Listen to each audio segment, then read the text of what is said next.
Christiane Lambert, agricultrice dans le département du Maine-et-Loire, éleveur de porc et première vice-présidente de la FNSEA. Alors éleveur de porc, je ne cultive pas de luzerne, à mon grand regret, parce que c'est une plante que j'aime beaucoup. J'ai connu la luzerne quand j'étais toute petite. Mes parents agriculteurs dans le Cantal avaient des luzernières dont ils étaient très fiers et qui étaient un petit peu la garantie fourrage pour le troupeau de vaches laitières. J'ai eu la chance d'apprendre tout sur la luzerne à l'école d'agriculture, bien sûr, et je sais aussi que l'INRA s'intéressait de très près à toutes les vertus de la luzerne, sa capacité de fixer l'azote, en imaginant qu'on puisse transférer cette capacité à d'autres légumineuses, à plein de graminées également, pour justement capter l'azote. Et je me souviens des lauriers de l'INRA qui avaient récompensé un chercheur qui essayait de fixer justement cette qualité sur le blé.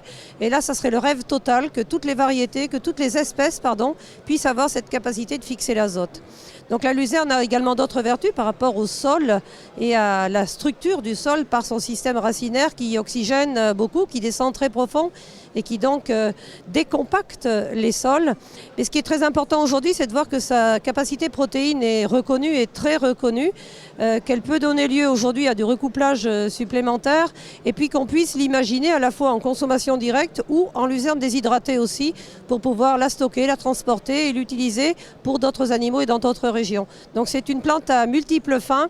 Je sais qu'il y a des fans de la luzerne un peu partout, j'en connais certains plus particulièrement, mais vraiment beaucoup d'éleveurs aujourd'hui s'intéressent un petit peu plus à la luzerne, notamment en élevage, avec une complication, la récolte de la luzerne. Et c'est là où le séchage des fourrages engrange, mais certaines associations y travaillent très bien, notamment dans ma région.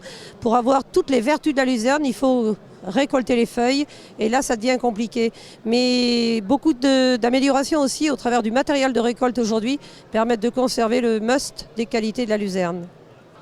Oui, une plante d'avenir. Alors une plante qu'on regarde très souvent pour ses vertus passées, mais qui a par rapport aux enjeux d'aujourd'hui, sa capacité photosynthétique, sa résistance à la sécheresse, sa capacité à fournir de la protéine végétale disponible ici et non importée d'ailleurs, est vraiment une plante qui a un grand avenir puisque la protéine est rare et chère. Eh bien, la luzerne permet d'en produire beaucoup et en production locale, tracée et garantie pour les éleveurs notamment, mais pour plein d'usages.